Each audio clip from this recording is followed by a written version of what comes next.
Hi, my name is Puriya Darakhshanfar and I am a PhD student at Delft University of Technology. In this video, I will talk about our recent study, which is about improving an existing evolutionary-based approach for crash reproduction. First, let's see what is crash reproduction and why we can use search-based algorithms to automate it. When a user operates a piece of software, it is always possible that he or she makes the software crash. When this crash happens, it is usually reported to developers to debug the problem. In the crash report, we usually have a stack trace which indicates the active method calls during the crash happening. Writing a test case that reproduces the exact same stack trace can help developers in debugging. Also, this test case can be used later as a regression test to make sure that this bug will not reappear in the next releases. Despite the usefulness of crash reproduction, this task is labor-intensive and time-taking, so evolutionary-based crash reproduction tries to automate it.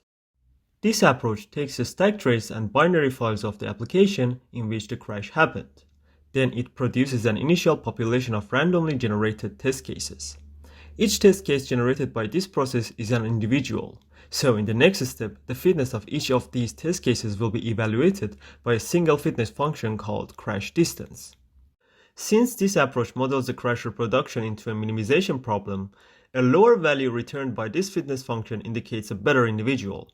So in the selection phase, the individuals with the lower fitness value will be selected for evolving to create a new generation of test cases. The evolving process is done by a single point crossover and a mutation operator. The cycle of generating new populations of test cases will continue until we have a test case with fitness value 0. This test is our crash reproducing test case that if we execute it, we will have the same stack trace as the given one. We know that each generated test definitely has a call to the method which appeared in the outmost line of the given stack trace. Assume that the given stack trace is like this. In this example, all of the generated test cases should have at least one method call to method M0. Without this method call, definitely we will not have the same stack trace. So the test generator and the genetic operators used by this search process make sure that all of the generated test cases have at least one method call to method M0. Now, let's see how fitness function measures the fitness value. Crash distance fitness function contains 3 heuristics: line coverage, exception coverage, and stack trace similarity. In the first heuristic, we produce the control flow graph of the method M0.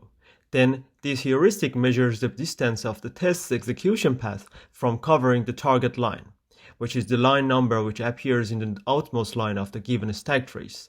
This measurement is done by 2 well-known heuristics called approach level and branch distance. After covering the target line, the value of the first heuristic will be 0, so it is time to move to the second heuristic. This heuristic checks if we have a thrown stack trace after covering the target line or not. If the generated test throws the same type of exception as the given one, this heuristic is fulfilled as well, and we move to the third heuristic. Here we know that we have a thrown stack trace after covering the target line, so it's time to compare the other frames of a thrown stack trace by the test with the frames of the given stack trace. If they are the same, the last heuristic is fulfilled and the fitness value will be 0. Despite the considerable achievements by the search process guided by this single fitness function, it still cannot reproduce all of the crashes due to the lack of exploration ability of the search process. For addressing this issue, we introduce an approach called multi-objectivization using helper objectives, or MOHO. MOHO models crash reproduction problem to a multi-objective optimization problem. For that, we add 2 helper objectives to the existing crash distance fitness function. The first helper objective is called method sequence diversity. It measures the similarity of method calls in the generated test cases. Assume that we have a population of 3 test cases. This helper objective encodes each of the test cases to a binary vector according to their calls to the methods of the target class. Here, target class is the one which appears in the outmost frame of the stack trace. For instance, since test 0 calls methods M0 and M3 of target class C2, the first and the fourth index of the vector contains 1. In contrast, the second and third indexes are 0, because this test does not call methods M1 and M2. After encoding all of the test cases in the population, we calculated the dissimilarity of each vector from each other using Hamming distance. The average dissimilarity of each test vector is the fitness value of that test according to this helper objective. We want to make sure that sequences of method calls in the generated test cases are diverse enough. By having diverse method calls, we improve the exploration of the search process. The second helper objective is simply the number of statements of each test case. For instance, test 0 has length 3 because it has only 3 lines. In this objective, a shorter test case is a feature solution. We want to keep the test cases shorter to avoid the bloating effect. We do note that all of these two helper objectives are conflicting with each other. If you want to have a higher diversity of method calls, you will have a longer test case. Because of this conflict, the exploration ability of the search process will improve. To assess Moho's helper objectives, we implemented a well-known multi-objective genetic algorithm called SPEA2 to solve this problem. We executed Moho against the single objective crash reproduction as our baseline. We applied both of these two techniques on 30 hard-to-reproduce crashes with a time budget of 5 minutes.